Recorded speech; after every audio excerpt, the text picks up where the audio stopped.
तो लोकसभा चुनाव 2024 exit poll के आंकड़े अब आने ही वाले हैं। एग्जिट पोल आपको थोड़ी देर में पता लग जाएगा कि किसे कितनी सीटें मिल सकती हैं। जो अनुमान है लगातार आने शुरू हो जाएंगे। लेकिन इससे पहले मैं आपको 2019 के एग्जिट पोल के बारे में बता देता हूं कि 2019 में किसके एग्जिट पोल ने किसे कितनी सीटें दी थी, एनडीए को कितने दी थी और इंडिया अलायंस को, यानी उस टाइम पे जो कांग्रेस के साथ जिनका अलायंस था, गठबंधन था, उनको कितनी सीटें मिली थी। ये तमाम चीज़ें मैं आपको बता देता हूं। तो पिछले बार यानी 2019 के लोकसभा चुनाव में जो सीटें दी गई थी बीजेपी प्लस यानी एनडीए को जो सीटें दी थी, एक्सिस में इंडिया ने उन्हें 339 से लेकर 365 सीटें मिलने का अनुमान लगाया था। पिछली बार का अनुमान है, 2019 का अनुमान बता रहा हूं।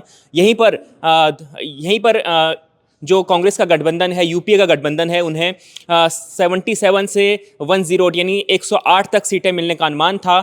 आपको ये बता दूं कि पिछली बार बीजेपी ने 303 सीटें अपने दम पे जीती थी और जो गठबंधन था वो 350 के आसपास पहुंचा था। और एक्सिस में इंडिया का जो एग्जिट पोल था वो लगभग उस पर सटीक बैठता है। और पिछली बार टाइम्स नाउ वीएमआर इसके एग्जिट पोल ने 306 सीटें यानी एनडीए को यानी बीजेपी प्लस यानी एनडीए को 306 सीटें उन लोगों ने दी थी। इसके अलावा सी वोटर ने 287 सीटें मिलने का अनुमान लगाया था। पिछली बार 2019 में जब लोकसभा चुनाव हुए तो उससे पहले जब एग्जिट पोल आए थे तो वहां पर सी वोटर का अनुमान था कि एनडीए को 287 सीटें मिल सकती हैं। इसके अलावा मैं आपको बता दूं कि और पार्टियों को कितनी कितनी सीटें उस पिछले चुनाव में आपने देखा होगा कि सपा और बसपा का गठबंधन था उत्तर प्रदेश में।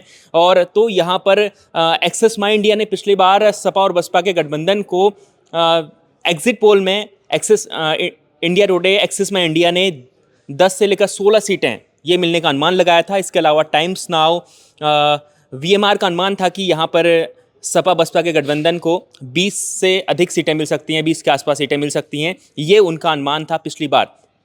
आपको याद होगा कि पिछली बार भारतीय जनता पार्टी ने दूसरी बार प्रचंड मोदी लहर के चलते जीत हासिल की थी और 303 सीटें बीजेपी अपने दम पर जीत कर आई थी लोकसभा चुनाव में। और जो पूरा गठबंधन था, जो एनडीए की सीटें थी, वो लगभग 350 के आसपास गई थी। और ऐसा अब इस बार क्या होना है, ये सवाल है सबके मन में, आप सभी के मन में है, क्योंकि एग्जिट पोल के नतीजे अब आना ही वाले हैं। और एग्जिट पोल में इस बार क्या होगा? क्या एग्जिट पोल इस बार मोदी की हैट्रिक का अनुमान लगाता है या फिर जो इंडिया अलायंस बना है, जो विपक्ष का एक बड़ा गठबंधन बना है, क्या वो इस बार वापसी करेगा 10 सालों बाद? ये बड़ा देखने वाली बात है। तो इस पर हम थोड़ी देर में चर्चा करेंगे। एग्जिट पोल के जब नतीजे आने शुरू होंगे तो वो भी हम आपको बताएंगे। तो अभी मैं आपको 2019 के एग्जिट पोल के बारे में बता रहा था, तो जिसमें कुछ सटीक अनुमान थे वो मैं आपको बता रहा था। इसके बाद मैं लगातार आपको बताऊंगा कि इस बार 2024 के लोकसभा चुनाव को लेकर एग्जिट पोल क्या कह रहे हैं। देखते रहिए India.com।